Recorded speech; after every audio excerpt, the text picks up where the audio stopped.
ठीक है, ध्यान सुने आप। गैस लॉ वाला बात थोड़ा सा कर लेते हैं, उसके बाद हम लोग बढ़ेंगे ग्राहम्स लॉ ऑफ डिफ्यूजन। वास्तव में हम बताए थे कि पी जो मेन लॉ है, पी बराबर क्या, ध्यान सुनो। ये बहुत सारे लॉ को कंबाइन करके बनाया गया है। ये जो है ideal gas equation, ideal gas equation बहुत सारे लॉ को कंबाइन करके बनाया गया, जिसमें इसमें से पहला लॉ के बारे में हम लोग बात करते हैं। तो पहला हम लोग बात किए थे Avogadro law. Avogadro law, Avogadro law में पहले बात तो क्लियर है कि आर क्या है हमारा, कांस्टेंट। हाँ, बाद में चल के हम लोग ये बात करेंगे आई से। तो आर क्या है हमारा, कांस्टेंट है। बाकी बच गया हमारा प्रेशर, वॉल्यूम और टेम्परेचर और अमाउंट ऑफ सब्सटेंस। ये जो एन है, अमाउंट ऑफ सब्सटेंस मतलब अमाउंट ऑफ गैस के बारे में बात हो रहा है मान। तो एवोगैड्रो लॉ में कहा गया कि अगर P, R तो परमानेंट कांस्टेंट है, ये बाद में जब इक्वेशन कंबाइन होंगे तो पता चलेगा। एवोगैड्रो लॉ कहा है कि अगर P कांस्टेंट हो और हमारा T कांस्टेंट, P और T अगर क्या हो, कांस्टेंट हो, माने समान प्रेशर और समान टेम्परेचर पर भी जो है समानुपाती हुआ किसका, N का। ये है एवोगैड्रो लॉ कि कोई भी गैस रहे, समान प्रेशर और समान टेम्परेचर पर अगर कोई गैस है तो उस गैस के समान आयतन में समान नंबर ऑफ मोल्स। सही कि नहीं? मान लिया हमारे पास 2 सिलेंडर है और दोनों सिलेंडर में प्रेशर समान है। हो सकता है कि सिलेंडर का साइज बड़ा हो और सिलेंडर का साइज छोटा हो, समझा कि नहीं? मान लिया जाए कि एक सिलेंडर है और उसके दुगना साइज का कोई और सिलेंडर है। एक सिलेंडर छोटा साइज क्या है, उसका दुगना साइज का कोई एक सिलेंडर है, लेकिन दोनों सिलेंडर में प्रेशर क्या है, बराबर है। जब दोनों सिलेंडर में प्रेशर बराबर तभी होगा जब बड़ा सिलेंडर में ज्यादा गैस होगा, छोटा सिलेंडर में कम गैस होगा।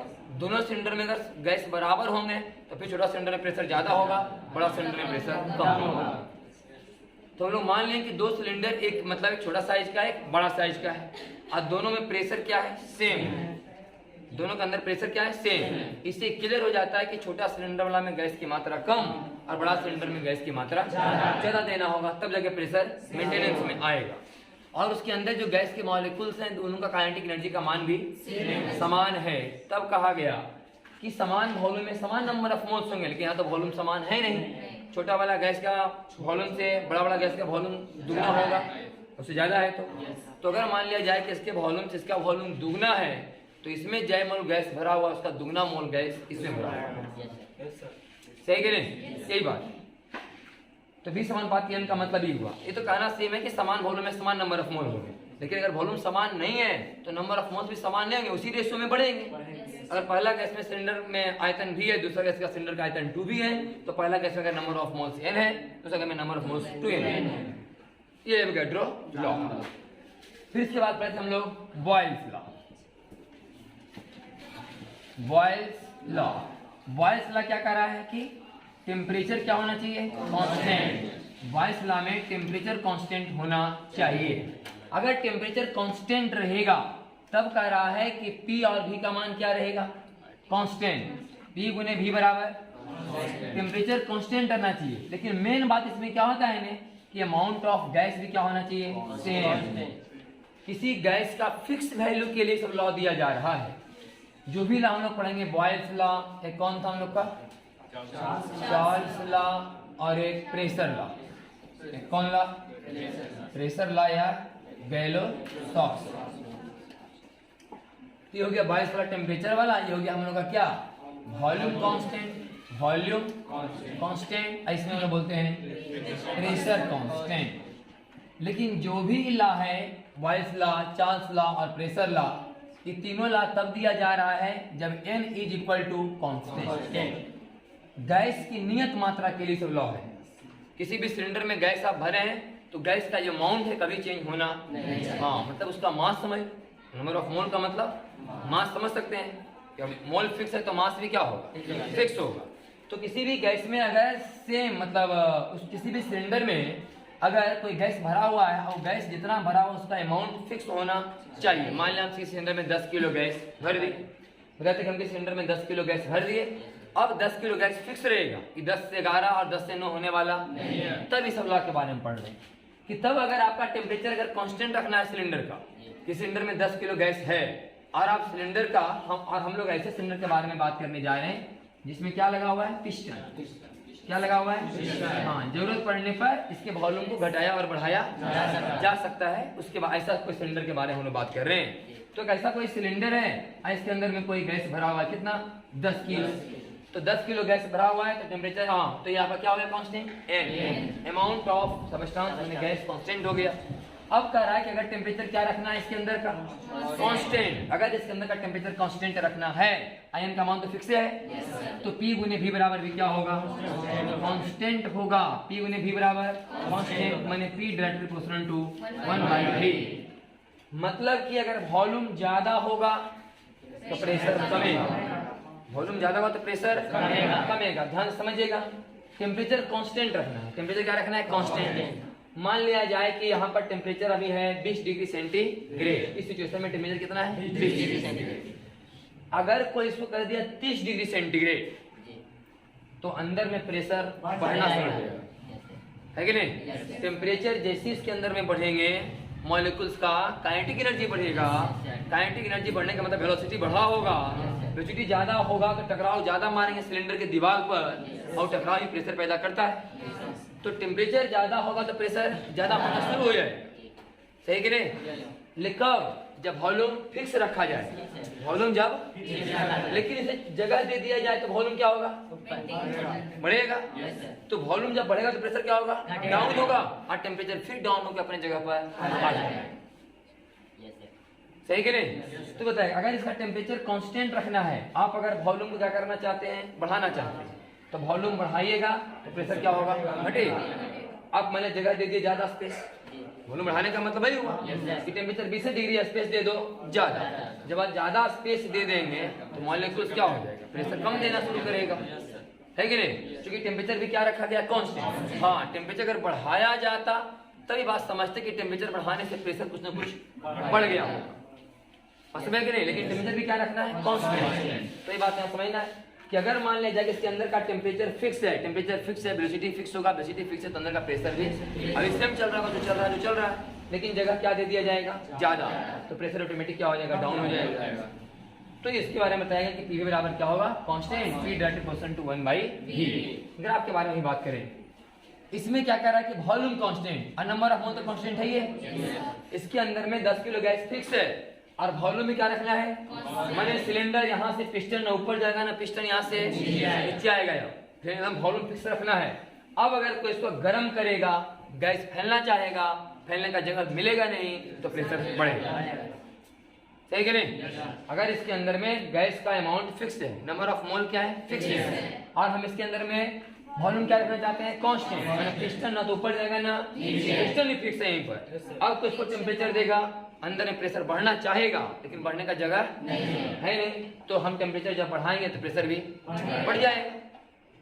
अगर वॉल्यूम फिक्स रहा तो, अगर वॉल्यूम की वही बात, अगर ये वॉल्यूम फिक्स नहीं रहता तो अपने आप ही ऊपर भागता और फिर टेम्परेचर वहीं का वहीं पर आ जाता और प्रेशर आप फिर मेंटेनेंस में ही रह जाता। बढ़ना चाहता लेकिन वॉल्यूम फैल गया, फिर प्रेशर को वहीं पर वहीं ले आता और टेम्परेचर क्या रह जाता? कांस्टेंट। की कहानी हो जाता कि वॉल्यूम बढ़ जाता और प्रेशर घट जाता। लेकिन यहाँ पर ये होगा कि P समानुपाती क्या होगा? T। P समानुपाती T माने P/T बराबर कांस्टेंट, सही कि नहीं? अब आ जाए यहाँ पर प्रेशर हमें क्या रखना है? अभी कांस्टेंट। 10 किलो गैस है, प्रेशर क्या रखना है? कांस्टेंट। अब पक्का फिर वही बात पर आइए, आप इसको गर्म किए, प्रेशर तो बढ़ ही जाएगा। आप प्रेशर का आप कांस्टेंट रखना चाहते हैं तो इसको फैलने दीजिए, है कि नहीं? आप अगर यहाँ पर टेम्परेचर, यहाँ पर क्या रखना चाहते हैं हम लोग? Fix pressure. 10 किलो गैस है, प्रेशर हम फिक्स रखना चाहते हैं और टेम्परेचर कोई बढ़ा दिया, प्रेशर फिक्स रखना चाहते हैं, तो टेम्परेचर बढ़ाने पर अगर वॉल्यूम इजी रहेगा तो मैंने प्रेशर तो बढ़ जाएगा, प्रेशर फिक्स रहेगा नहीं। प्रेशर अगर फिक्स रखना तो स्पेस देना होगा ताकि गैस फैले, तो प्रेशर क्या रह जाएगा? फिर वहीं का वहीं। इसका मतलब टेम्परेचर बढ़ाने से क्या बढ़ जाएगा? वॉल्यूम, टेम्परेचर बढ़ाइएगा गैस बढ़ेगा, वॉल्यूम बढ़ेगा, वॉल्यूम बढ़ेगा तो प्रेशर अगर हाई होना चाहता था लेकिन हाई हो नहीं पाएगा, मेंटेनेंस में आ जाएगा। तो ये हो गया हम लोग का कि वॉल्यूम समानुपाती क्या हो जाएगा T, तो V बाई टी बराबर क्या हो गया कांस्टेंट। वास्तव में इस कहानी का कोई मतलब नहीं, अभी वास्तव में ये सब लॉ है कि नहीं? वास्तव में ये सब लॉ है, हम लोग का Avogadro law, Boyle's law, Charles law और प्रेशर लॉ, सभी लॉ को समझो कि हमने मिला करके लिखा कि PV directly proportional to NT, PV directly proportional to NT, PV directly proportional to NT, तब बनाया PV बराबर हम लोग NI। आर हो गया हम लोग का यूनिवर्सल गैस कांस्टेंट, आर को बोला जाएगा यूनिवर्सल गैस कांस्टेंट। आर का मान बताए थे, आर का वैल्यू कितना होता है 0.0821 लीटर, लीटर में ना, लीटर एटमॉस्फेयर, 0.0821 लीटर एटमॉस्फेयर पर मोल पर केल्विन, पर मोल पर हाँ, मैंने मुझे याद करना है सिर्फ 0.0821 लीटर एटमॉस्फेयर पर मोल पर केल्विन। लेकिन हम चाहें तो यहाँ से बता सकते हैं कि नहीं, 1 लीटर बराबर होता है 10 के पावर -3 मीटर क्यूब, 1 लीटर बराबर 10 के पावर -3 मीटर क्यूब। तो लीटर को बदल लेंगे SI मात्रक में, तो 1 लीटर बराबर 10 के पावर -3 मीटर क्यूब, एक एटमॉस्फेरिक बराबर 10 के पावर 5 पास्कल, पास्कल माने न्यूटन बटे मीटर का स्क्वायर, 5 और 3 गया तो 10 के पावर 2, अब मीटर कैसे कटेगा तो ये मीटर, मीटर बराबर जूल, तो इसमें 100 से गुना कर देंगे तो ये आ जाएगा 8.21 जूल पर मोल पर, सही कि नहीं? जूल पर मोल पर, और 4.2 जूल बराबर 1 कैलोरी, 4.2 जूल बराबर 1 कैलोरी, तो इसमें 4.2 से भागा दे देंगे तो मोटा मोटी कितना आएगा? तो हम लोग इसको याद कर लेते हैं, कितना 2 कैलोरी पर मोल पर है कि नहीं? यार का मान है यूनिवर्सल गैस कांस्टेंट, तो एक मान याद रखना है, बाकी 100 से गुना करेगा तो जूल में, और फिर 4.2 से भागा देगा तो कैलोरी में आ जाएगा, आर का मान हो गया। बाकी एक फार्मूला है, मेन फार्मूला हम लोग याद करेंगे कि PV बटा N और T is equal to constant. इसमें सभी ला शामिल है, हम लोग फार्मूला लगा सकते हैं कि P1 V1 बटा N1 T1 बराबर P2 V2 बटा N2 E2, सही है ना? अब आते हैं ग्राफ पर, जिससे पहले हम बात करते हैं किसके बारे में, बॉयल्स।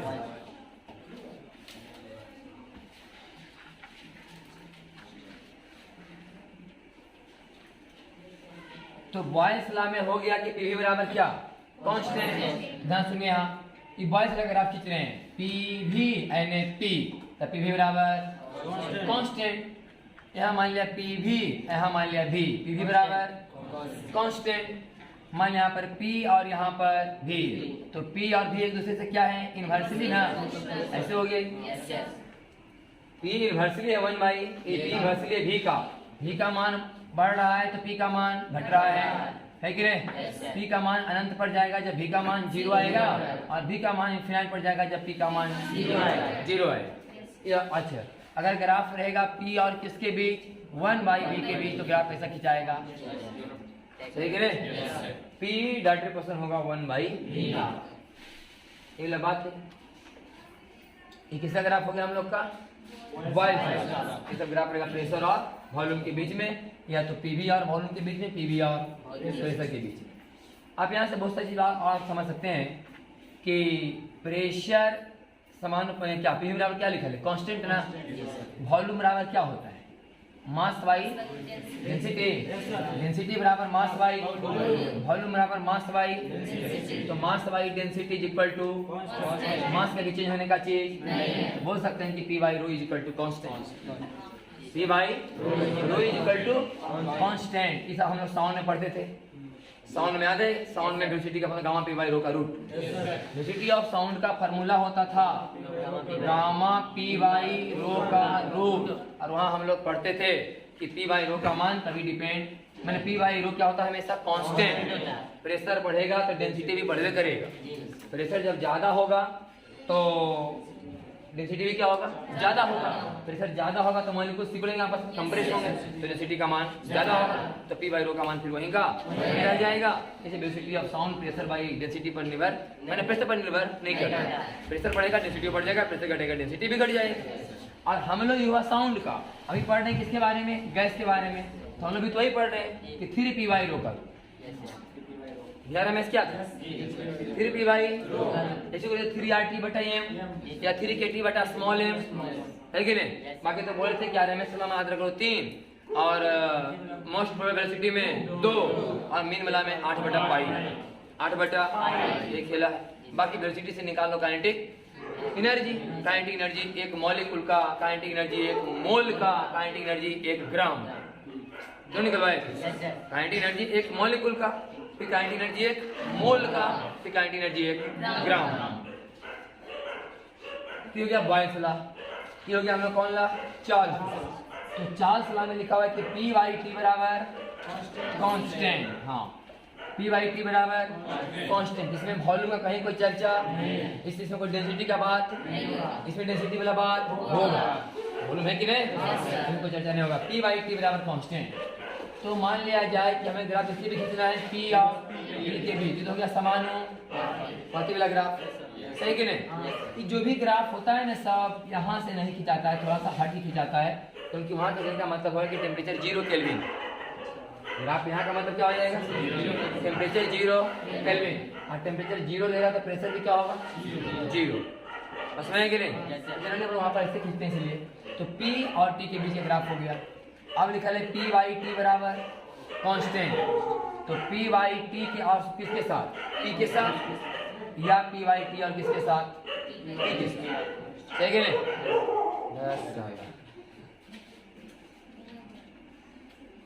यो कंपनी शुरू हो जाए तो जब तक एकदम पूरा प्रोडक्शन होने जाए कोई उपाय नहीं। देखना पी बाई टी बराबर क्या लिखा हुआ है, कांस्टेंट। तो पी बाई टी का किसके साथ, के साथ रहे, पी बाई टी के साथ नहीं, पी या टी के साथ, पी या हाँ पी बाई टी पी के साथ रहे, चाहे पी बाई टी और टी के साथ रहे, हमेशा ग्राफ क्या होगा कांस्टेंट वाला, और तो इसमें बचा लेंगे, है कि नहीं। पी और टी के बीच है, पी बाई टी पी के बीच, पी बाई टी और टी के बीच। यहाँ आ गया भी समानुपाती टी, इसमें ग्राफ होगा भी और टी के बीच ऐसा, फिर भी बाई टी, यहाँ पर भी या टी, तो ग्राफ ऐसा होगा। अब हम बता रहे हैं कि यहाँ पर भी बराबर क्या हो जाएगा, वॉल्यूम बराबर mass by density, mass by density ना, mass by density is equal to लिख सकते हैं कि rho into T is equal to, सही कि नहीं। अब आते हैं हम लोग कहाँ पर, ग्राहम्स लॉ ऑफ डिफ्यूजन। चलिए यहां से देखिए ग्राहम्स लॉ ऑफ डिफ्यूजन।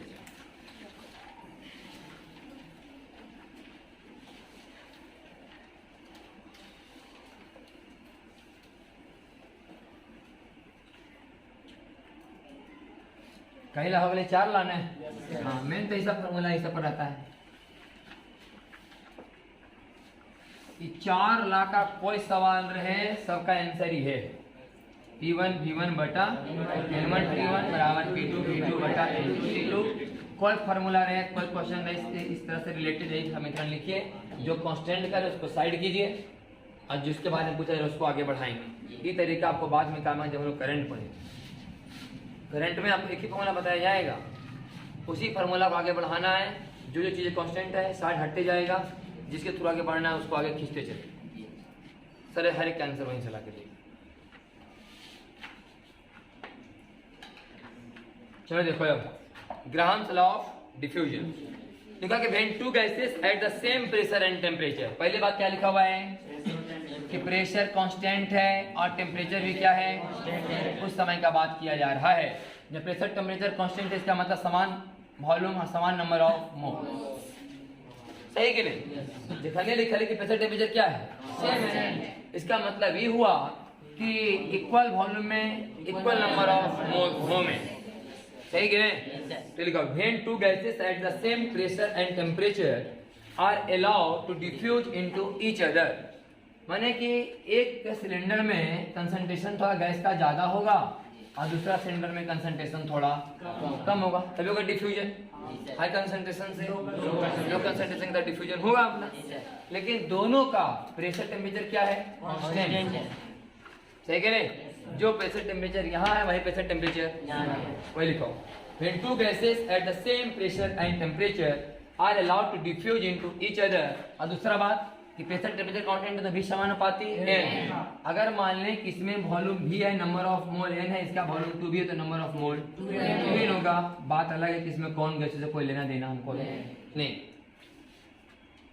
तो बता दें इससे सेंटर थोड़ा बड़ा है, वॉल्यूम इससे 2 भी है, तो अगर इसमें n मोल तो इसमें कितना होंगे 2n मोल, क्योंकि प्रेशर टेम्परेचर क्या चल रहा है सेम। ठीक फॉलो करेगा अवोगाड्रो लॉ को जरूर। तब कह रहा है कि the rate of diffusion of each gas in inversely proportional to the square root of the density of the gas. तभी समीकरण बताया गया है कि जब एक दूसरे में क्या होंगे डिफ्यूजन स्टार्ट होगा तो रेट ऑफ डिफ्यूजन इज क्या inversely proportional to square root of density of gas. सही कह रहे? एक फॉर्मूला बनाया गया है R = 1 by under root रो, तो R1 बटा R2 बराबर √2 बटा 𝜌1 का रूट।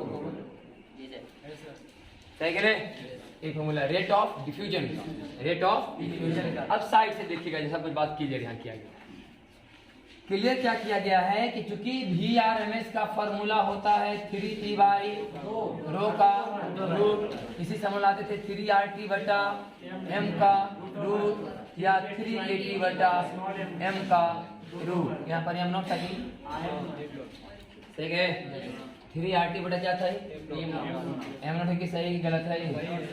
सही है ना कि बड़ा M नॉट 3RT बटा M नॉट चेक कर लेते हैं। 3P बराबर क्या होगा? हाँ M नॉट होगा nRT बटा V और डेंसिटी बराबर mass by volume cancel. I number of मोल कहाँ चलाएंगे नीचे, तो मास बटा नंबर ऑफ मोल बराबर मॉलिक्यूलर वेट। सही है? 3RT बटा M नॉट इस तरह का फॉर्मूला आया था। तो चूंकि इस फॉर्मूला पर नहीं दिमाग लगाना, इस पर दिमाग लगाना है ना, क्योंकि कहानी डेंसिटी से रिलेटेड है यहाँ। ठीक है? यहाँ कहानी किससे रिलेटेड है? डेंसिटी से। इसमें कोई डेंसिटी का चर्चा नहीं, इसलिए इस पर बात किया जा रहा है। तो लिखा हुआ है कि VRMS समानुपाती किसका 3P बाई लिखा एट कांस्टेंट प्रेशर लिखा गया है VRMS समानुपाती किसका 1 बाई अंडर रूट डेंसिटी। अगर प्रेशर क्या रहेगा कांस्टेंट, तो प्रेशर अगर कांस्टेंट रहेंगे तो 3 कांस्टेंट है, P कांस्टेंट है, तो हो गया VRMS समानुपाती 1 बाई अंडर रूट डेंसिटी। और यहाँ हम लोग समझ सकते हैं कि नहीं, अब अंडर रूट डेंसिटी का समानुपाती कौन है? 1 बटा अंडर रूट डेंसिटी बराबर VRMS और 1 बटा अंडर रूट डेंसिटी बराबर रेट ऑफ डिफ्यूजन, मतलब rate of diffusion directly proportional to VRMS। सही कह रहे?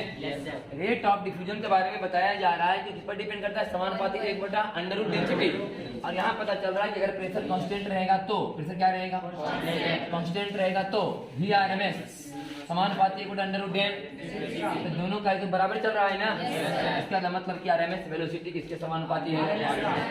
रेट ऑफ डिफ्यूजन समानुपाती किसके है? VRMS। वही बात नीचे लिख दिया गया कि rate of diffusion is directly proportional to VRMS। तो एक फार्मूला हम लोग का यहाँ से हुआ रेट ऑफ डिफ्यूजन का, एक फार्मूला यहाँ से हुआ कि rate of diffusion directly proportional to किसका VRMS। अब कहानी आगे कि VRMS बराबर होता है 3RT बटा M। VRMS बराबर 3RT बटा। और इस पूरे कहानी में कौन कौन कांस्टेंट चल रहा है? तो जब हम यहाँ से चले तो किसे कांस्टेंट माने, तो यहाँ से किसे कांस्टेंट माने, तो चेंज होने वाला है नहीं। प्रेशर टेम्परेचर हमेशा क्या चल रहा है कांस्टेंट। तो इस फॉर्मूला से जब आगे बढ़े तो हम लोग क्या मान के बनाए प्रेशर कांस्टेंट। यहाँ से क्या चलेगा हम लोग प्रेशर कांस्टेंट।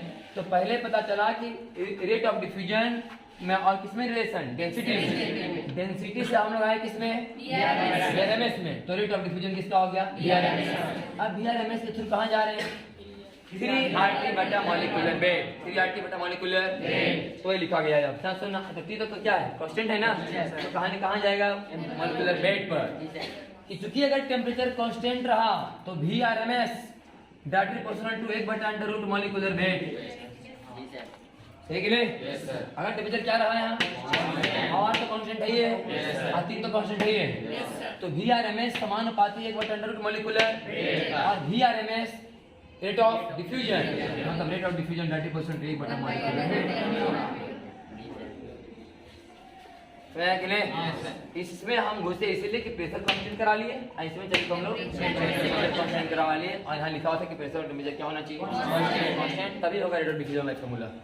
ये फॉर्मूला तब लागू है जब P और T क्या है कांस्टेंट है, तो P यहाँ से कांस्टेंट निकाले तो इसमें आ गई कहानी है कि नहीं, और T कांस्टेंट की तो यहाँ पर आ गया कहानी, तो एक फॉर्मूला बन गया डेंसिटी से रिलेटेड, एक फॉर्मूला बन गया VRMS से रिलेटेड, एक फॉर्मूला बन गया मॉलिक्यूलर रेट।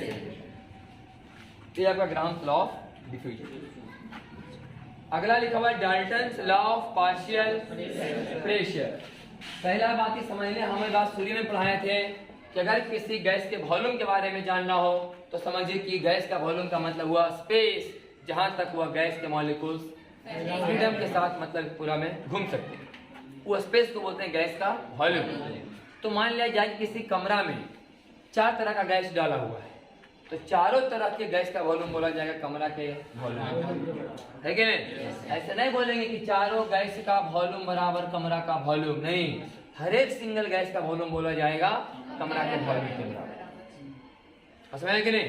अगर इस कमरा में 4 तरह का गैस डाल दिया गया है तो हर एक गैस का वॉल्यूम बोला जाएगा कमरा के वॉल्यूम के, हाँ, तो ऐसा नहीं बोलेंगे कुल वॉल्यूम बराबर 4 भी, ऐसा भी नहीं। समझ कि नहीं? मैंने कमरा का वॉल्यूम भी है, इसमें 4 तरह का गैस भरा हुआ है, तो पहला गैस का ये वॉल्यूम V, दूसरा गैस का ये वॉल्यूम V, तीसरा गैस का ये वॉल्यूम V और चौथा का ये वॉल्यूम V बोला जाएगा। अब सब बोलेंगे जोड़ के बोल देंगे कि चारों गैस का वॉल्यूम बराबर 4 भी, ये सही बात नहीं है कि नहीं? क्योंकि इसमें जो भी गैस इसमें डाला गया सबको आजादी है, सब घूम सकते हैं पूरे वॉल्यूम में, तो हर एक गैस का वॉल्यूम बोला जाएगा कितना ही।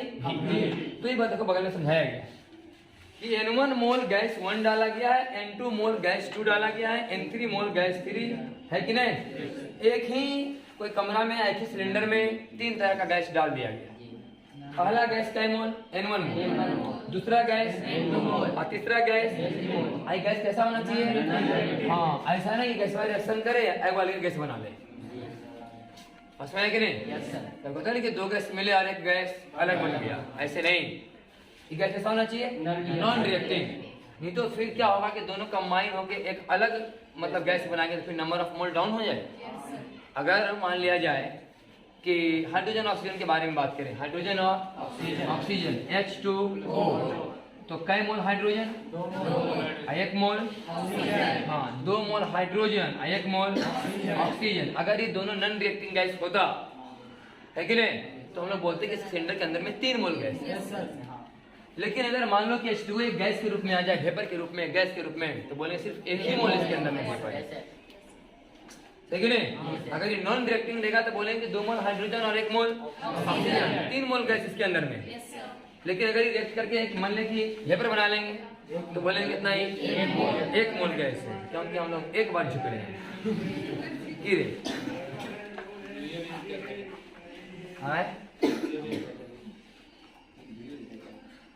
जगह है खोज कर केमिस्ट्री पढ़ा नहीं यार, कोऑर्डिनेशन कंपाउंड रट्टा मार रहा था, पढ़ कुछ ही रहा।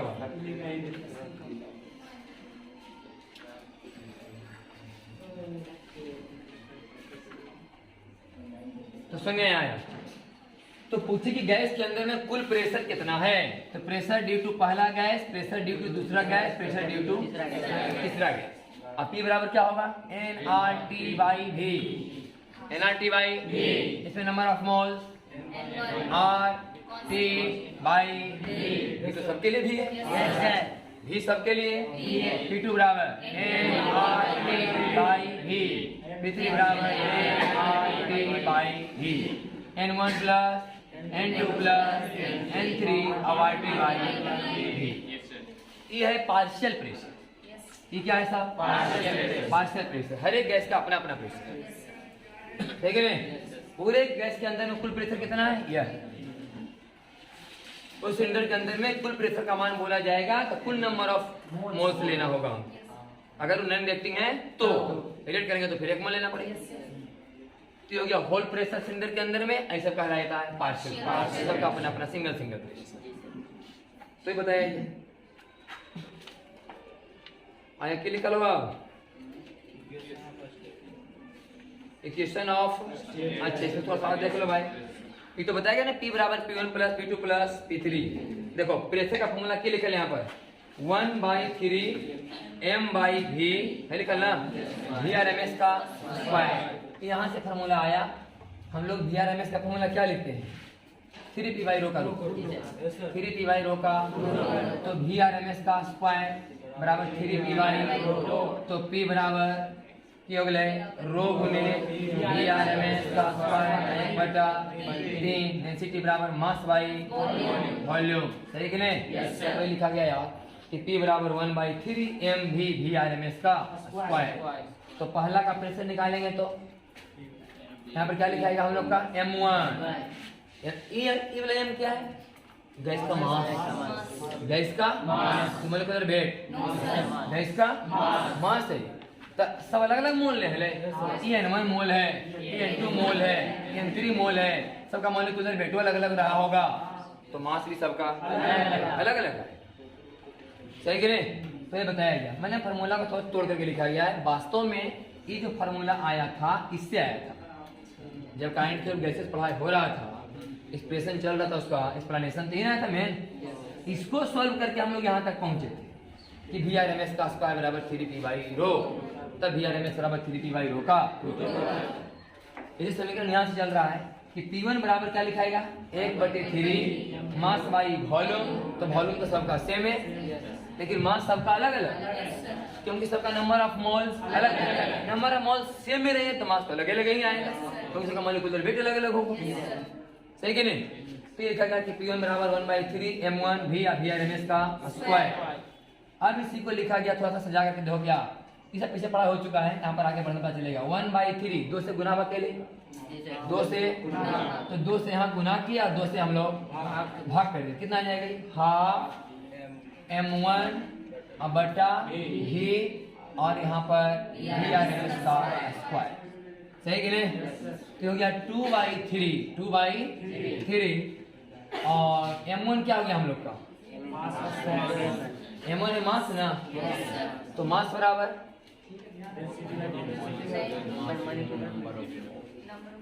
मास, टोटल मास किसे निकलेगा? टोटल मास बराबर एक मॉलिक्यूल का मास गुने नंबर ऑफ मॉलिक्यूल,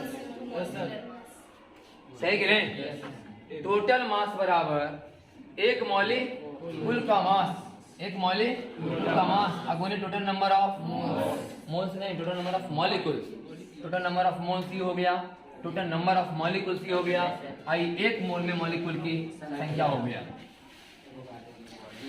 सही कि नहीं? इसे हम लोग पढ़े थे टोटल नंबर ऑफ मोल, यह टोटल नंबर ऑफ मॉलिक्यूल, यह एक मोल में मॉलिक्यूल की संख्या, एक मॉलिक्यूल का मास, टोटल मास, मॉलिक्यूलर वेट। तो टोटल मास निकालने के लिए कुल नंबर ऑफ मॉलिक्यूल्स निकाल लिए, एक मॉलिक्यूल के मास से गुना करेंगे तो कुल निकाल जाएगा total number of total mass. देखो इस तरह का फॉर्मूला आज करने से जो ज्यादा फायदा नहीं होता है, क्वेश्चन को समझ कर हम लोग आगे बढ़ेंगे कि किस तरफ हमको भागना है, समझ कि नहीं? किधरों जा रहे हैं, ये तो आप अपना लिखा हो जो समझा रहे हैं आप। इस तरह के सवाल में कोई फॉर्मूला वाला काम नहीं आता है, अपना खाली लिंक करने के लिए आना चाहिए कि मतलब वेलोसिटी से टाइम, मतलब टेम्परेचर में कैसे जाएंगे, टेम्परेचर से प्रेशर में कैसे घुसना है, इस कहानी को खाली समझना है। तो वही समझाया गया है कि इसके बजाय लिखाया, नीचे कितना हो गया हाफ हो गया ना, नीचे फिर एगो भी और यहाँ VRMS का स्क्वायर, तो हो गया half m square, half m आ गया 2/3 और एगो n1 हाफ m भी मतलब हो गया काइनेटिक ऑफ एक मॉलिक्यूल, काइनेटिक एनर्जी ऑफ एक मॉलिक्यूल, वही सब अलग अलग के लिए आप, तब हो गया 2/3 n1/v और काइनेटिक एनर्जी लिखा गया कि नहीं? इसे कोई एक्सप्रेशन से मतलब नहीं, से पढ़ रहा है, पहले पढ़ चुके हैं हम लोग काइनेटिक एनर्जी वाला, काइनेटिक एनर्जी एक मॉलिक्यूल का पढ़ चुके हैं, काइनेटिक एनर्जी एक मोल गैस का पढ़ चुके हैं, काइनेटिक एनर्जी कितना 1 ग्राम का पढ़ तीसरा पढ़ा है ना पीछे, ये थे हम लोग पिछले क्लास में काइनेटिक एनर्जी और कौन बोला, हाँ निकालो तो पेज नंबर क्या था इसमें, पेज नंबर 6,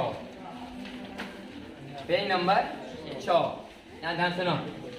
पेज नंबर 6 में देखो लिखा kinetic energy etch molecule, kinetic energy etch molecule का हाफ एम और जी स्क्वायर जो हम लोग लगा रहे थे अभी कितना 3RT बटा एम, आईसी का दूसरा कौन लिखा था 3KT बटा एम, है कि नहीं।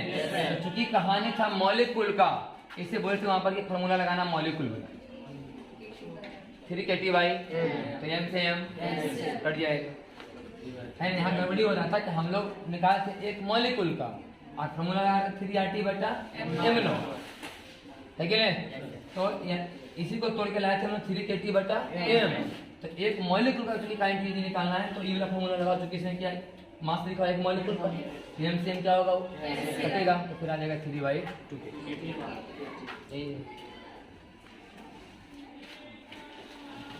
अगला क्या है हम लोग का इक्वेशन ऑफ स्टेट या आइडियल गैस इक्वेशन। तो फिर वही बात है ना जो हम लोग पढ़ते पीवी बराबर nRT, आपको बताया उस दिन भी। एक होता है गैस कांस्टेंट, एक होता है यूनिवर्सल गैस, है कि नहीं। एक होता है गैस कांस्टेंट, है क्या होता है यूनिवर्सल गैस कांस्टेंट। तो एक हो गया तो पीवी बराबर nRT, थर्ड के पी। अब वॉल्यूम बराबर हो गया क्या मास बाई डेंसिटी बराबर nRT। तो P बराबर कितना हो गया, P बराबर हो गया रो nRT बटा मास ना मास।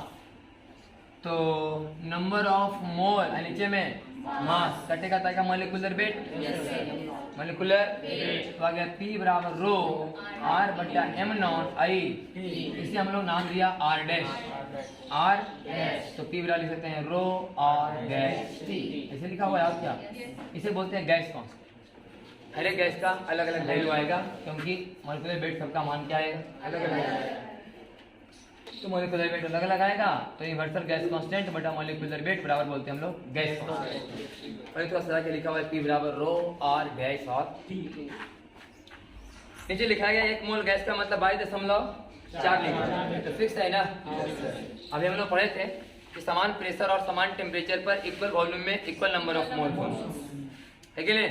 मैंने एक मोल हाइड्रोजन का भी उतना ही आयतन नहीं बोले, एक मोल कोई गैस रहे सबका आयतन क्या होगा बराबर रहेगा। एक मोल कोई गैस रहे सबका वॉल्यूम सेम, बशर्ते कि प्रेशर और टेम्परेचर क्या होना चाहिए। अगर प्रेशर और टेम्परेचर कांस्टेंट रहेगा तो समान मोल का समान वॉल्यूम होगा। इसका मतलब कोई भी गैस से एक मोल ले लो तो समान वॉल्यूम होना चाहिए। वही वॉल्यूम समान वॉल्यूम कितना होता है 22.4 लीटर। लेकिन ये बात तब का है जब प्रेशर और टेम्परेचर का मान कांस्टेंट रहना चाहिए। और ये नॉर्मल टेम्परेचर में प्रेशर पर वैल्यू दिया है 22.4 लीटर। मान लिया जाए कि कोई अलग प्रेशर और अलग टेम्परेचर रहेगा तो उसका वॉल्यूम का मान 4 है कि नहीं। कि हम लोग का नॉर्मल टेम्परेचर और प्रेशर पर दिया रहता है। पी का मान बताया गया ना नीचे कितना पर 1.013 पास्कल पर। यहाँ पर गड़बड़ लिख रहे हैं हम लोग, यहाँ पर होना चाहिए 1.01325 pascal into 10 to the power 5 pascal कर देना। एक एटमॉस्फेरिक प्रेशर का बात होता है 10 to 5 छुटा हुआ। फिर नंबर 13 में नीचे छुटा हुआ है 1.01325 into 10 to the power 5 pascal. एक मोल गैस है, आर का मान वही लिखा हुआ है, टी का मान 273 केल्विन। तो आर का मान इसमें निकाला हुआ है 0.0 निकालवा दें पहले हम 0.0821 लीटर पर मोल पर केल्विन। ये फिर वही कहानी काइनेटिक एनर्जी वाला है, सही ना। ये कुछ कहना नहीं आ रहे हम। फिर वही कहानी देखा ना, मेन फार्मूला इसमें क्या बना दिया गया है ना कि P बराबर 1/3 मास बटा वॉल्यूम VRMS का, इसको मेन फार्मूला बना के चले। ऐसे हम लोग मेन फार्मूला बना के में क्या चलते हैं कि VRMS बराबर 3P/ρ का 3P/ρ। इसी को सलाह इसे नहीं लिखे बार बार क्या लिखा हुआ है ये। हाँ थोड़ा पढ़ने में झमेला लगता है इसमें, है कि नहीं। मास बटे वॉल्यूम लिख लेंगे भाई तो क्या होगा 10 या 3P/ρ का रूट बराबर VRMS। तो मेन फॉर्मूला यहीं पर चलो VRMS बराबर 3P/ρ का। फिर VRMS से निकालो काइनेटिक एनर्जी। तो यहाँ तक तो हम लोग अभी तक करवाएंगे थे कि देखो PV बराबर आया था 2/3n। PV बराबर अभी करवाया था ना 2/3n V गुना काइनेटिक एनर्जी। तो सब कहानी काइनेटिक एनर्जी का है। जहाँ भी फार्मूला गड़बड़ाएगा ने मतलब निकालने वाला, देखो इस पूरे चैप्टर में तो एक तो होगा सब लॉ वाला सवाल है, अलग से सवाल है तो खाली सिर्फ काइनेटिक एनर्जी, कभी एक मोल का पूछेगा, कभी एक मॉलिक्यूल का पूछेगा, कभी 1 ग्राम का पूछेगा काइनेटिक एनर्जी। अब मेन इसमें गड़बड़ी इसलिए थोड़ा सा लगता है कि मेन फार्मूला स्टार्ट करता है कहाँ से, डेंसिटी को तोड़ के लिखता है मास बाई वॉल्यूम। हम लोग पढ़ते हैं P बराबर 1/3 m/v (VRMS²). वहाँ से नहीं चलना, यहाँ चलो ज़्यादा अच्छा है। 3P बाई रो का रूट 3RT बटा मॉलिक्यूलर वेट और 3kT बटा स्मॉल है। मेन फार्मूला वही। और इसी फार्मूला से तुमको हर एक में जाने में मदद मिलता होगा, किससे किस में भागना है, मॉलिक्यूलर वेट में जाना है कि डेंसिटी में जाना है कि मॉलिक्यूल में जाना है, सब पता चलेगा यही। ये तीनों आपस में रिलेशन पता रहे, 3 फार्मूला खाली आ जाएगा, किसी किसी में जा सकते हैं। आई से हम लोग पढ़ते हैं मोस्ट प्रोबेबल वेलोसिटी, फिर यहीं से हो जाएगा कौन, एवरेज वेलोसिटी। अब बाकी जो लॉ वाला सवाल है उसमें ये मदद करता है। लॉ वाला सवाल में वेलोसिटी का चर्चा है, लॉ वाला सवाल में pressure, volume, number of moles, temperature, R, कहीं VRMS का बात नहीं। लेकिन हम प्रेशर के थ्रू VRMS में जा सकते हैं, टेम्परेचर के थ्रू VRMS में, VRMS के थ्रू डेंसिटी में घुस सकते हैं। ये सब कहानी यहाँ से फायदा होता है।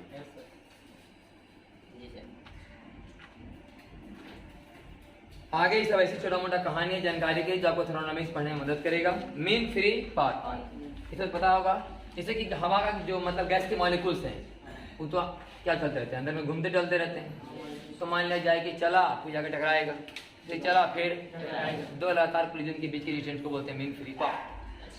2 लगातार कोलिजन के बीच क्या चलेगा, स्ट्रेट लाइन पाथ में चलेगा, वो क्या हो गया हमारा mean free path. It is defined as average distance traveled by a molecule between 2 successive collision। है क्या नहीं?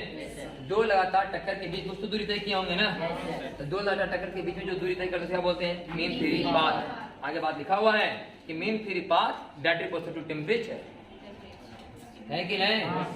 टेम्परेचर अगर ज्यादा होगा तो वेलोसिटी क्या होगा उनका, ज्यादा होगा, मीन फ्री पाथ का मान ज्यादा रहा होगा।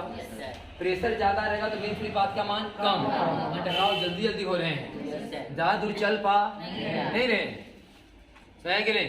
तो मीन फ्री पाथ जो है प्रेशर का क्या है, इनवर्सली प्रोपोर्शनल है। फिर वही बात डेंसिटी का, डेंसिटी ज्यादा है तो टकराव कुछ ज्यादा होंगे, तो ज्यादा दूरी चल नहीं पाएंगे। और क्या लिखा हुआ है, हाँ, मास ऑफ ईच मॉलिक्यूल, मतलब कि मास अगर क्या है मॉलिक्यूल का ज्यादा है तो उसका मीन फ्री पाथ का वैल्यू भी क्या होगा, ज्यादा होगा। ये कोई फार्मूला वाइज नहीं, कोई फार्मूला नहीं, एक्सपेरिमेंटल डाटा होगा अपना, जो हो रहा है वो लिखाया गया। आगे लिखा है डिग्री ऑफ फ्रीडम, ये तो अभी याद कीजिए, बाद में चल के इसको हम जब पढ़ेंगे थर्मोडायनामिक्स में तो बात करेंगे डिस्कस। मोनोटोमिक गैस कितना लिखाया गया है, 3, डायटोमिक गैस का 5 और ट्राइटोमिक गैस का 6 है ना, अभी याद करना है। मोनोटोमिक गैस का 3, डायटोमिक गैस का 5 होता है और ट्राइटोमिक गैस का 6। मान लो किसी गैस का लिखा है, सुनो पहले कि डिग्री ऑफ फ्रीडम कितना हो, F। किसी भी गैस का डिग्री ऑफ फ्रीडम कितना है, F। तो पक्का है कि उस गैस का एक मॉलिक्यूल का काइनेटिक एनर्जी का मान होगा F/2 kT, F/2। अभी हम लोग पढ़ रहे थे 3/2 kT, 3/2 kT। इसका मतलब हम लोग पढ़ रहे थे मोनोटोमिक गैस के बारे में, इसके बारे में। हाँ, अब यहाँ से समझिए, हर एक बात फार्मूला 3/2 RT लगेगा, गारंटी अब नहीं है। हम लोग भले याद कर रहे हैं कि 3/2 RT, लेकिन 3/2 RT 3P बाई रो मैंने काइनेटिक एनर्जी का मान, ये तो हो गया हम लोग का वेलोसिटी। काइनेटिक निकालेंगे हाफ एम भी स्क्वायर करके, तब आएगा हम लोग का 3/2 RT 3/2 kT। तो वो जो 3/2 RT 3/2 किसके लिए, सब मोनोटोमिक गैस के, यहाँ से पता चल रहा है कि नहीं? अब सवाल में यहाँ पर दिक्कत करता है, कभी लिखा लेगा मोनोटोमिक गैस, कभी लिखा लेगा डायटोमिक गैस, है कि नहीं? तो फॉर्मूला वही चलेगा, हमेशा कोई गारंटी नहीं है। ये बात यहाँ समझाया गया है कि अगर डिग्री ऑफ फ्रीडम किसी गैस का कितना है, F, तो फार्मूला होगा F/2 kT, F/2 kT किसका, एक मॉलिक्यूल का, एक मोल का 3/2 RT। समझ के कल है, फिर से सरियावल है, देखो 3/2 kT किसका होता है, एक मॉलिक्यूल का, तो 3 क्या लिखो F। हाँ, हम लोग नहीं किसी खास गैस के बारे में नहीं पढ़ने जा रहे, जनरल गैस के बारे में। मोनोटोमिक है कि डायटोमिक की ट्राइटोमिक को लेना देना नहीं है, तो 3/2 kT हुआ एक मॉलिक्यूल का, एक अच्छा मॉलिक्यूल से क्या लाना है हम लोग को, मोल। तो मॉलिक्यूल से मोल में लाने के लिए एवोगाड्रो नंबर से गुना करेंगे। तो एक मोल गैस का कितना हो जाएगा, F/2 के Na इंटू टी हो गया F/2 RT। F/2 एक मोल गैस का काइनेटिक एनर्जी। एक मोल का मतलब बताए थे फिर m0 ग्राम। m0 ग्राम का काइनेटिक एनर्जी आया F/2 RT। तो 1 ग्राम गैस का काइनेटिक एनर्जी बराबर F/2 RT बटा m0। सही कि नहीं? ये तो कराया गया F/2 RT बटा m0। ये कराया गया है पीछे भी, लेकिन खाली F के लिए क्या लिखाया गया, तो उसमें 3 है कि नहीं? अब थोड़ा याद रखना है कि जो 3 है वो क्या है, डिग्री ऑफ फ्रीडम है। तो मोनोटोमिक गैस के लिए सब जहाँ क्या लिखाएगा 3, डायटोमिक गैस के लिए 5 और फिर ट्राइटोमिक गैस के लिए। आगे लिखा हुआ है different process in ideal gas. इसके बारे में बात की तो थोड़ा बहुत ठीक है। पिछले बार में बात करा रहे थे कि आज हम लोग पढ़ रहे हैं बॉयल्स लॉ। बॉयल्स लॉ ऐसे पढ़ा थे कि बॉयल्स लॉ में क्या होता है, पीवी बराबर कांस्टेंट, पीवी बराबर कांस्टेंट, टेम्परेचर कांस्टेंट। तो टेम्परेचर कांस्टेंट का भी जो ग्राफ होता है उसे आइसोथर्म कहते हैं, आइसोथर्म, इसलिए नाम पड़ा आइसोथर्मल प्रोसेस। तो हम लोग समझ जाते हैं कि आइसोथर्मल प्रोसेस का मतलब टेम्परेचर क्या होगा, कांस्टेंट। प्रेशर कांस्टेंट रहता है उसे आइसोबार कहते हैं। उसे क्या कहते हैं, ग्राफा का नाम है, लेनिया का नाम है। ये सब वो जो ग्राफा में लेनिया खींचते हैं ना, उस लाइन को बोलते हैं आइसोथर्म, आइसोबार, आइसोकोर। वहीं से मैंने नाम पढ़ा आइसोथर्मल प्रोसेस, आइसोबारिक प्रोसेस और आइसोकोरिक प्रोसेस। अब टैन थीटा के मान के अनुसार बताए थे कि कहाँ पर प्रेशर ज्यादा और कहाँ पर प्रेशर कम है। उस दिन टैन थीटा का मान निकाल के बताए थे।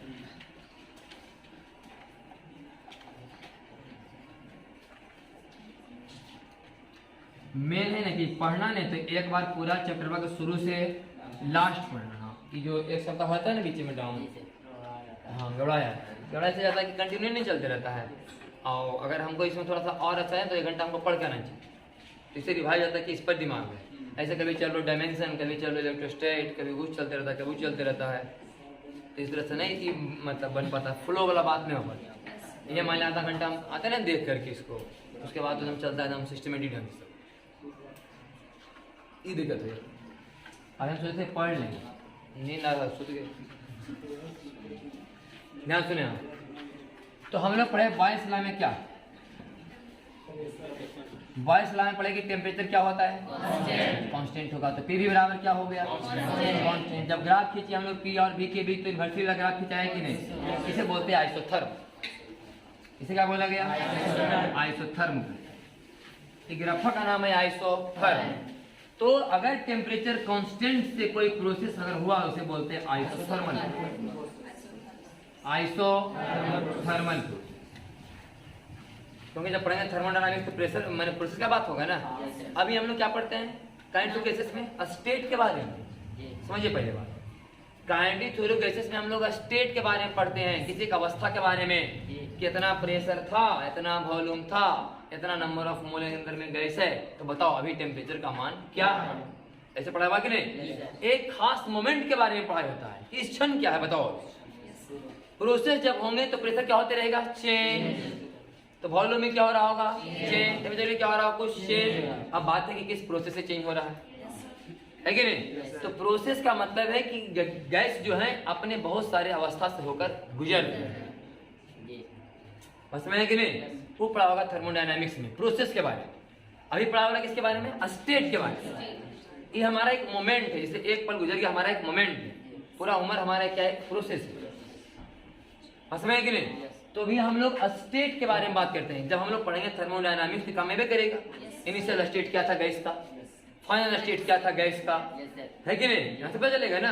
तो ऐसा नहीं की बात नहीं आया कहूँ, ये तो काम आना ही आना है। किसी जब कोई प्रोसेस होता होगा तो कोई प्रोसेस जब हो रहा है तो गैस से बहुत सारे स्टेट से होकर गुजरता होगा, है कि नहीं। अब जिस स्टेट से होकर गुजर रहा हो तो उसमें मान ला गुजरने के दौरान आपका टेम्परेचर अगर कांस्टेंट रहा होगा तो हम लोग समझ लेंगे कि क्या है, आइसोथर्मल प्रोसेस है। अगर उस कहानी में प्रेशर बढ़ रहा है तो वॉल्यूम घट रहा है कि नहीं। लेकिन किसी खास समय कोई प्रेशर बोल दे कितना है तो फिर किसी खास वॉल्यूम को निकालना पड़ेगा। वो किसी के स्टेट का सोल्यूशन हुआ, एक खास अवस्था, उस क्षण का सोल्यूशन हुआ। जब बहुत सारे स्टेट आपस में मिलेंगे तो क्या बन जाएगा? वो प्रोसेस। हो गया। हमको इसको क्या बोले? हम लोग बोले आइसो, पहले क्या वही पढ़ना है ना? हाँ, पहले पढ़ना आइसोकोरिक प्रोसेस। क्या लिखा पहले? पहला पढ़ाया जा रहा है आइसोकोरिक। आइसोकोरिक का मतलब क्या होता है? Volume constant. आइसोकोरिक मतलब वॉल्यूम कांस्टेंट, मतलब चार्ल्स लॉ ना।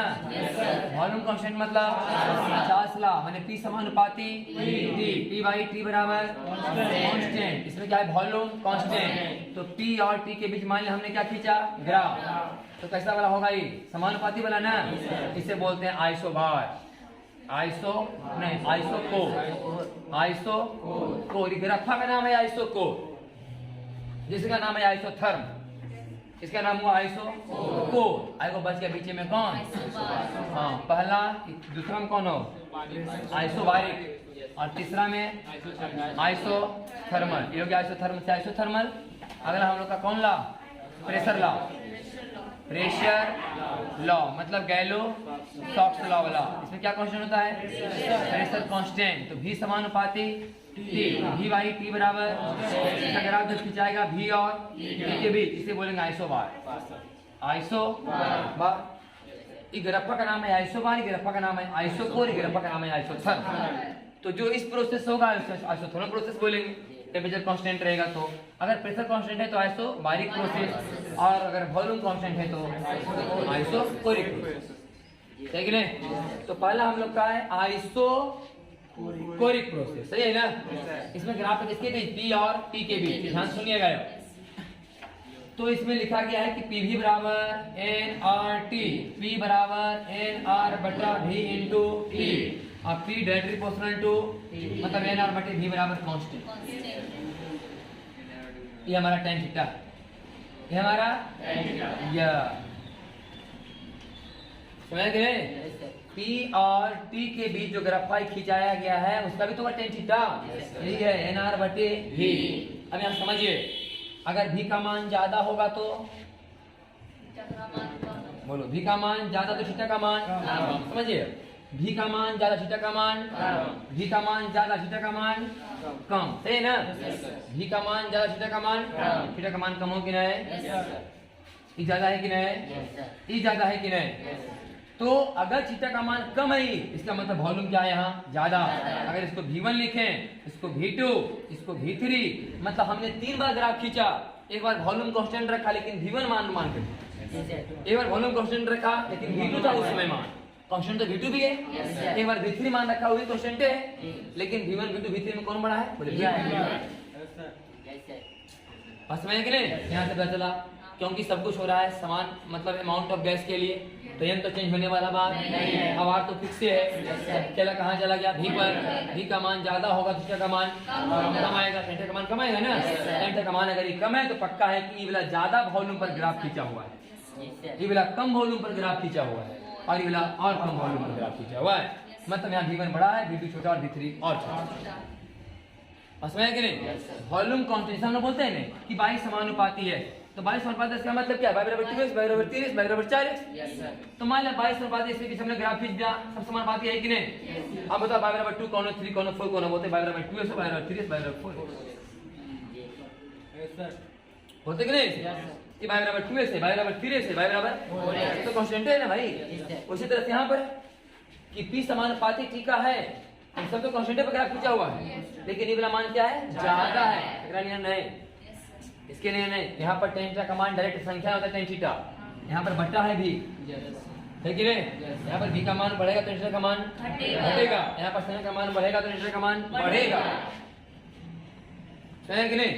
तो इसमें चेक करने के लिए भी रहता है कि V1 बढ़ा है कि V2 बढ़ा है कि V3 बढ़ा है। ये बात हुआ मेन। ये मेन हुआ जो आपको साइड में यहाँ दिखाया गया इस तरफ, मेन नहीं इसमें मेन।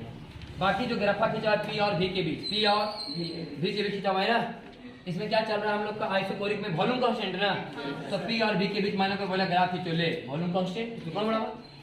वॉल्यूम क्या है? कांस्टेंट है। ऐसे ग्राफ खींचा हुआ है किसके बीच? V और T के बीच, वॉल्यूम कांस्टेंट। सही कि नहीं? ग्राफ 3 होते हैं, P V V T P T। बात खत्म, समझ? लेकिन पढ़ाइए होगा बार बार। पीवी VT PT ऑर्गन ग्राफ होने वाला है ये नहीं है कि नहीं? तो कोई भी प्रोसेस का आपको 3 ग्राफ पढ़ना होगा, कोई प्रोसेस रहेगा 3 ग्राफ, या तो पीवी या तो VT या तो PT। तो पीवी में भी कांस्टेंट है तो ले भी कांस्टेंट, VT में भी कांस्टेंट है तो भी कांस्टेंट, और भी कांस्टेंट माने P समानुपाती T तो ले P समानुपाती T, लेकिन एक में अलग अलग बात है, यह बताया आप असमय कि नहीं? ग्राफ का कन्वर्सन करने के लिए धीरे धीरे सीखेंगे हम लोग, तो मेन में आएगा कि पीवी से VT में बदलो, से लिख सके कि नहीं? तो बोले VT को PT में बदलो तो बदल सके कि नहीं? जिस तरह आगे चल के हम लोग पढ़ेंगे कि गैस के केस में ना बर्नन का फॉर्मूला होता है कि pressure into volume, pressure into gas कितना काम करता है, प्रेशर इनटू वॉल्यूम बराबर वर्क, और हम थोड़े लगेंगे force into displacement, pressure into. इसका मतलब तुमको समझ में आता हो कि प्रेशर और वॉल्यूम के बीच के ग्राफ का एरिया बताएगा वर्क डन। अगर वाला क्वेश्चन सबसे आसान होता है, साला कैसे ना अगर अफा ने और बदलो P और VM और निकाल दो वर्क डन, अगर अफा का एरिया हो गया वर्क डन। समझ कि नहीं? गैस के केस में बर्डन क्या होता है, प्रेशर इनटू वॉल्यूम। तो हम लोग कहने की कोशिश करेंगे कि प्रेशर और वॉल्यूम के बीच ग्राफ बदल दिया जाए, झूठे मूठे ग्राफ पहुंची खिंचल रहेगा। मुझे ग्राफ वाला सवाल और आसान थर्मोडायनामिक्स में ग्राफ एक प्रोसेस को बताएगा, हम लोग उस प्रोसेस को हमेशा बदलेंगे P और V में समझ लेंगे। ऐसे तो हर एक का फॉर्मूला बताएंगे, वॉल्यूम कांस्टेंट का बर्डन का अलग फॉर्मूला, प्रेशर कांस्टेंट पर बर्डन का अलग फॉर्मूला, टेम्परेचर कांस्टेंट का बर्डन का अलग फॉर्मूला निकाल लेंगे। लेकिन अगर नई फॉर्मूला याद है तो ग्राफ बाई आसानी से सॉल्व कर सकते हैं, खाली ग्राफ बदलने के लिए आना चाहिए।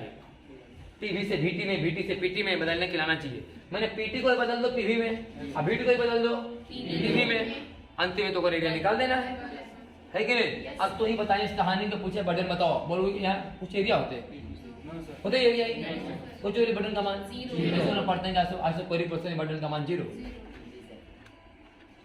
सही कि नहीं? सबके अलग ग्राफ है। तो हो गया हम लोग का आइसो कोरी process 3 graph PV VT PT।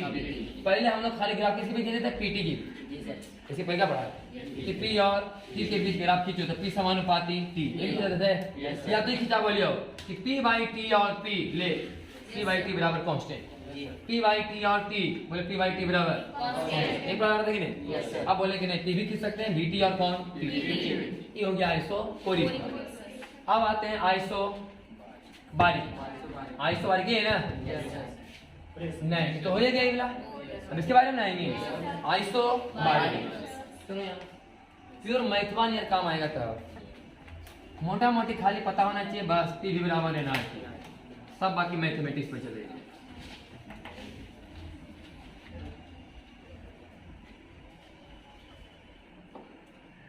यहाँ पर पढ़ने थोड़ा ज्यादा बुझे तो टेन थीटा वाला, केमिस्ट्री में माना टेन तो थोड़ा सुनो ना चले लो, केमिस्ट्री में बीच में टेन थीटा सर और लोग साला पंपड़ा और लोग टेन थीटा अगले आराम थोड़ा देर के अच्छा लगता है कि नहीं, सब मैथमेटिक्स तो है बात होते नहीं पढ़ा वहां भी हो रहा पढ़ाया ध्यान सुनिए। तो बोले मैंने V by T बराबर क्या बनी कांस्टेंट, एओ खींचबो V और T, एओ खींचबो P और V, एओ क्या खींचेंगे हम लोग P और V, नहीं P और P। अच्छा इसमें V समानुपाती T, एओ की बोलो प्रेशर कांस्टेंट, प्रेशर कांस्टेंट ले प्रेशर अभी समानुपाती। अब समझिए फिर साइन PV बराबर nRT, तो P बराबर n, इसमें क्या कांस्टेंट है, इसमें क्या कांस्टेंट है प्रेशर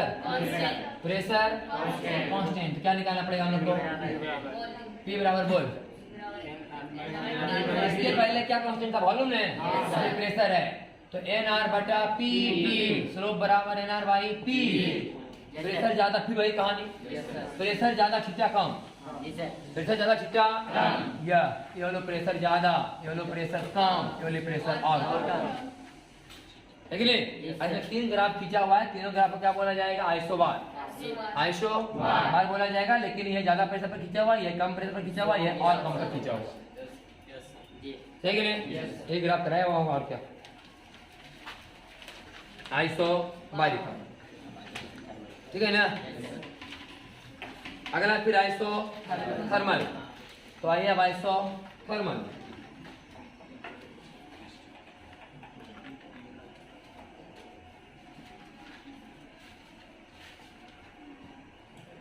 आइसोथर्मल में क्या कांस्टेंट है हम लोग का टेम्परेचर। तो एक ग्राफ तो हो जाएगा P और V, एक ग्राफ खिंचाएगा किसके P और T, बच्चे लिखा जाएगा भी और दोनों तो ऐसी होती। टेम्परेचर क्या है दोनों का? कांस्टेंट, सही कि नहीं? अच्छा, इस सब में बात किसे बताया गया है अभी? यहाँ पर मान लो ए है, यहाँ पर मान लो कि बी है। इसे लिखे ले कि यहाँ पर अगर हम इसे हो गया प्रोसेसर, क्या हो गया? यहाँ से यहाँ गुजर रहा है, यहाँ पर टेम्परेचर कांस्टेंट है कि नहीं? तो प्रेशर कुछ और होगा।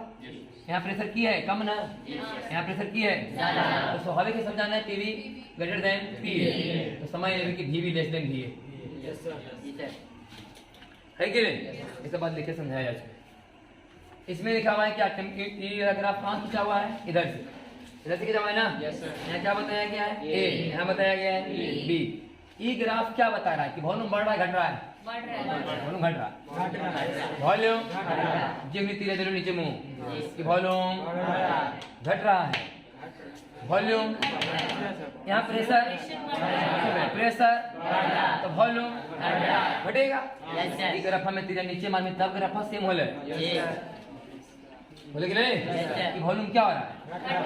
वॉल्यूम हाँ वॉल्यूम घट रहा है, प्रेशर बढ़ रहा है, टेम्परेचर कांस्टेंट है ये, तो पी हो गया इन्वर्सली भी, तो प्रेशर बढ़ेगा तो वॉल्यूम। इस ग्राफ को ई वाला दिख रहा है, तीर ऊपर मारने तो कहानी गलत हो जाती है। ये सभी देखना होता है प्रोसेस के दौरान, खाली लाइनें खींचने से नहीं, तीर का इंसान डायरेक्शन दिखाना पड़ता है, किस तरफ से उस तरफ जा रहे हैं, किस तरफ से गैस इस तरफ आ रहा है। समझ कि नहीं? तब हम वहाँ बात करेंगे ना कि तूने सुना होगा कि मैंने क्लॉक वाइज लेंगे तो positive area, anti clock area का मान नेगेटिव, बटन का मान आ जाएगा पॉजिटिव, तो बटन का मान आ जाएगा नेगेटिव। इधर होता है प्लस माइनस। ये लिखा गया भी और टी वाला बात, अब लिखा गया पी और भी वाला है ना ग्राफ। तो में दो बार आइसोथर्म खींचा हुआ देख लो, है ना खींचा हुआ दो बार आइसोथर्म। अब ध्यान सुना यहाँ कैसे चेक कर कौन टेम्परेचर ज्यादा कौन टेम्परेचर कम है, तो कैसे किया गया?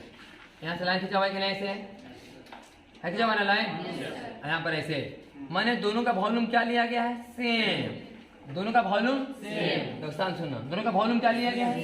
लेकिन प्रेशर पर दोनों क्या आया? अलग है, लेकिन सेम वॉल्यूम लिया गया, प्रेशर क्या आया? अलग। समझिए यहाँ पी भी बराबर एन आर, आयन का मान आर का मान, वॉल्यूम क्या लिया गया? सेम। दोनों ग्राफ में वॉल्यूम क्या लिया गया? तो प्रेशर कौन ज्यादा दिया? ऊपर वाला ना, प्रेशर ज्यादा दिया का मतलब टेम्परेचर ज्यादा, सही कि नहीं? हो गए T2 है, हो गए मतलब T2 बड़ा है T2 बड़ा है T1 से। ये दोनों कहलाएंगे आइसोथर्म। तो इहो तो कितने ने हैं अलग अलग टेम्परेचर पर, जैसे सब था ना अलग अलग वॉल्यूम पर, अलग अलग प्रेशर पर, ये अलग अलग टेम्परेचर पर, लेकिन समान वॉल्यूम में इसका पी कम इसका पी ज्यादा। पक्का है वॉल्यूम समान रखो, आई पी ज्यादा आना चाहिए, आई दोनों फिक्स है कांस्टेंट है, इसके अंदर पी का मान ज्यादा है तभी ना पी ज्यादा होगा, टी का मान कम तो पी का मान कम, इसका मतलब T2 बड़ा है और T1 छोटा है। अब इसी में तुम देखो ई वाला ग्राफ ज्यादा काम करते कि नहीं? ये एरिया ज्यादा थी कि नहीं? आई वाला एरिया हाँ, टेम्परेचर ज्यादा रहेगा तो बटन का मान ज्यादा है, टेम्परेचर कम रहेगा बटन का मान कम है, क्योंकि जैसे टेम्परेचर बढ़ेगा आइसोथर्म ऐसे बढ़ते चले, सही कि नहीं? ऐसे आएगा। इस बात सिखाया गया, मतलब ये थर्मोडायनामिक्स का बेसिक पार्ट है। जबरदस्ती हम लोग काइनेटिक गैसेस में थोड़ा बहुत चर्चा कर दिए, मैं नहीं पढ़ाया कहाँ हुआ थर्मोडायनामिक्स। चल बंद कर रहा पहले।